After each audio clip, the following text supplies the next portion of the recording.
Hello everybody, so I'm back, and today is, funny enough, it's Wotsit Street again, Charing Cross, but it's one of our FOI requests came through.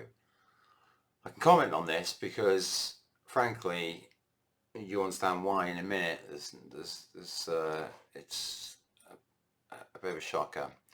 So just to remind you guys what I asked for, so we're going to go through the sequence of what I asked for and how they answered it. So I am pleased to provide some of the information for you have requested. Some, yeah, basically nothing.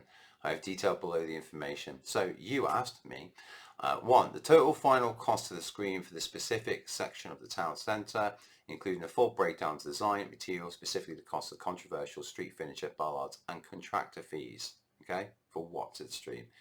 The response: the final costs are not known at this stage. Now, what's my problem with that? It ended 6 months ago in October. The costs will be finalised then, surely not. There's a 6-month trial, is what they've said.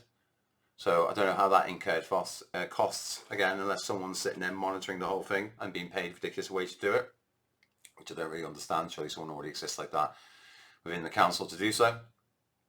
Or I'll be saying we haven't got the final costs because, excuse me, they're reversing everything in Charing Cross. They're reversing Wotsit Street. So, as I said in the previous video, that will cost money. That will cost more taxpaying money or grant funds or whatever allocation to do so. Is that why you've not known at this stage? So really, we're not getting the answers, are we? But just straight off that metric, I'm not getting the key answers I wanted. How much waste and costs has gone into this abomination called Wotsit Street? Okay, so number 2. Copies of the original tender document and final invoice paid to Princeps contractor. Okay, the answer is we've considered the qualified exemption set out by section 43 of the prejudicial to commercial interests. Subsection applies to information requests. Therefore, we have decided to withhold this information. To do with costs again, right? Because my above question is the cost of the scheme, materials, etc. The second question is the contractor jobs. And I'm really fed up of outside contracts coming into the Wirral, doing really bad jobs and being paid ridiculous amounts of money for it. And we'll get to that in a second. In applying this exemption, we've had to balance the public interest in withholding the information against the interest in favour of disclosure. And what they mean by that is factors of favour of disclosure. The public interest in disclosure to promote transparency and accountability of public authorities. Where's my accountability? I've just asked for above. You've denied me accountability, right? And I'll tell you one thing about Restore Britain. We really do care about accountability.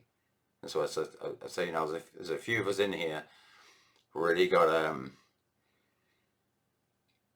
our focus on accountability. Second point of factors of favour of disclosure. The public money is being used effectively. Well, how do I know? You're withholding that information from me about contractors, materials and costs, and so forth and so on. Factors in favour of withholding is what they put here. Disclosure and contractors' tender return would likely be prejudiced to contractors' commercial interests. Their work is procured through a competitive process, which we know, including open tenders and framework arrangements via mini competitions and direct awards. Releasing the request information would reveal details that competitors would use to anticipate and undercut the future bids, thereby weakening their competitive position and undermining their commercial strategy. The final invoice cannot be provided as the final costs are unknown, because that's the other part. Okay, guys, so you've got a new project. You've got £2 million, right? It's from the Pride and Place project, which I advise you all check into and attend those committees if you can, and give your 2 pence, and especially if you have specific fields. We sent one gentleman towards those meetings now as well, who deals with heritage sites. So you'll see our boy popping up. But let's face it, I've got £2 million, I've got 5 contractors in front of me. One of those contractors is Wotsit Street contractors. The guys did the same thing. Would you hire them? Right? Would you hire them after seeing Charing Cross and Wotsit Street. Take in mind that even the simple disability access drop curbs were covered up by these contractors, by whoever designed this and put this in place, because they're that dumb. And I will call them dumb. I'm sorry. Like, whoever put that there didn't care about my local community and just took the money. Simple as. And yes, I'm born in Birkenhead. I don't live in Birkenhead. I live in up in New Brighton. But the Wirral is just, all of it is ours. Yeah, it doesn't matter. I can tell you that now. You speak to anybody in the Wirral, you say, hey, is outside the Wirral homeland to you? We all say yes. So no matter what you do in the Wirral, yeah, we want people from the Wirral doing the work, not contracts from outside like this. And again, you're protecting people just by that metric from what I've just read then. You're protecting them from their errors. Again, no accountability in any shape or form. In all circumstances of the case, the public interest in maintaining the exemption outweighs the public interest in disclosing its information. So they don't care about your opinion and how your money's been wasted, how businesses have been affected. Again, taking in mind, they never asked the businesses to attend those meetings hardly. Like, as far as I understand from the feedback of the business we spoke to, they didn't know. And if it wasn't for Buzz LeVay and myself, they would not been there on the meeting on Friday. Take in mind, we brought an additional 9 people. I'm one of them. 8 of them were business owners, yeah, to actually voice their concerns, but they have not been heard over Wotsit Street. Number 3, the original budgeted costs of this scheme and actual expenditure. Now, I get a bit fobbed off here, but this is probably the most anticipated part of the question. The original budget of the scheme was £12,093 since contract awarded. Further funding has been allocated to the project. Details of these additional allocations are publicly available through the committee reports presented in the Economy, Regeneration and Housing Committee, Audit and Risk Management Committee, and the Policy and Resources Committee, using the link that they've given me, which it is. Fair play. Under Section 21 of the Freedom of Information Act, we are not required to provide information in response to the request if it's already reasonably accessible to you. Yeah, okay, cool, fine. But I think that's trash, because when you look, again, you look at the agenda, Economy, Regeneration and Housing Committee palaver, which is set on a Monday in September 2025, it doesn't mention the overall costs of each scheme.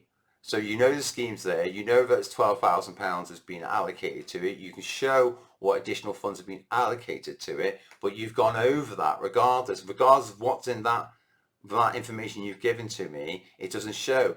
And if that was the case, then the very first question, you should be able to answer me with the final costs. But if you don't have the final costs, then your referral to agenda of the Economy, Regeneration and Housing Committee on Monday, the 15th September 2025 at 6 p.m. means absolutely nothing, guys. Yeah? Right? Next part. Number 4, any internal correspondence or memos regarding the public and business community's reaction to the aesthetic outcome of the Pacific Street furniture. So this is what I was getting at. So the public were constantly asked, yeah, the people walking down the street, what they think of it. They didn't ask any of the residents that live there or any of the people that own businesses there. So that's what I was getting at here. Now, what sort of answer did we get? The conclusion of the consultation at Grange Road's experimental traffic order will be completed on the 29th of April. Tomorrow. Following this, a report capturing all comments received and officers of responses will be prepared, including recommendations, and a report will be shared on completion. That'll be interesting now. Will Alice McGovern's feedback from the recording that she recorded of even myself be put across in that report? I have a recording of that meeting.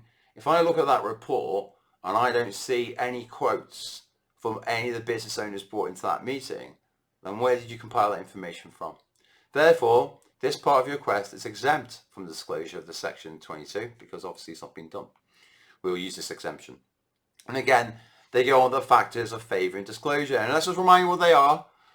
It promotes transparency and accountability of public authorities and how public money is being used effectively. It allows a great degree of scrutiny and transparency in the public sector activities. Favours or withholding. It places additional burden on council providers to provide ad hoc responses to individual information requests. Okay, cool. And it's adequate officers. Right, okay, that's just nonsense. That goes on to just fob me off. So let's just go back to this again. It promotes transparency, accountability of public authorities and how public money is being used effectively. So when I ask the total final cost to the screen for the subsection, specific section of the town centre, including a full breakdown of design, materials, particulars, cost, controversial street furniture, bollards, and contractor fees, you don't give it to me. You say it's not known, so you're not being transparent. Copies of the original tender documents and final invoice paid to Princess contractor, you don't tell me. So how do we get the promotion of transparency and accountability of public authorities and how the money is being used effectively? Because we don't know. You're not actually giving us the answers. There is no transparency. There is no accountability. You know, the public want to know who built that, how much money was actually wasted on it, and there needs to be someone accountable for it. And when we turn up to that meeting on Wotsit Street and we're told by Alison, who was lovely enough, true, but none of the councillors had turned up who were meant to turn up, well, I imagine the Labour elected councillors, yeah? And when I'm saying you, Alison, it's the royal you. It's you as Labour. Because again, I've said this in the previous video, I think if I was a freaking Restore MP or a Restore MP in front of me there and Restore, elected councillors are sort of messing up, I firmly believe that MP has a bit of sway for at least for them to turn up and be accountable to the public. At least. Anyway, basically the FOI request gave me nothing. I'll have to find out, think of certain ways of sending the request slightly differently. Maybe I'll give it a couple of weeks to see what they do with this finalisation. One argument could be, as we said, they don't have the final cost because they have to incur the reversal and the cost of that into the final costs, which could very much be a real thing. So that could be an excuse there. In regards to hiding who the contractors are and the final contracting fees and what was made overall, I think it's quite diabolical, because if there are several contractors out there doing really, really bad jobs, they should be deleted from remotely being able to bid for any other future contracts coming up. And I am an advocate for workers from the local area, labourers and contractors of the Wirral, or very close to the Wirral, and especially with things like Pride in Place, because Pride in Place, to have Pride in Place normally comes from people from that place, because when you remove everything from the place, it no longer becomes the same place, and the people once they took pride will no longer take pride. And the same thing can apply if I'm moving someone in from Manchester to Birkenhead to do some work. They don't give a damn because they're not from the area. And the same thing can be said if they're foreign workers as well, and contractors. We want local people to give a damn. Local people working on the Pride in Place scheme that will leave a legacy, yeah, and want to leave a legacy. They finish work and they go, oh lads, that's our work, that. So happy. You know what I mean? I'll see that every other week I come through here, putting Pride in Place. Anyway, food for thought. I'm going to leave it there. There's a couple more FOI requests coming through. Nothing's too juicy and exciting yet. And obviously I need to pass through some things if you do get some information with HQ before I go public with it. But nonetheless, there you go, and I'll catch you soon.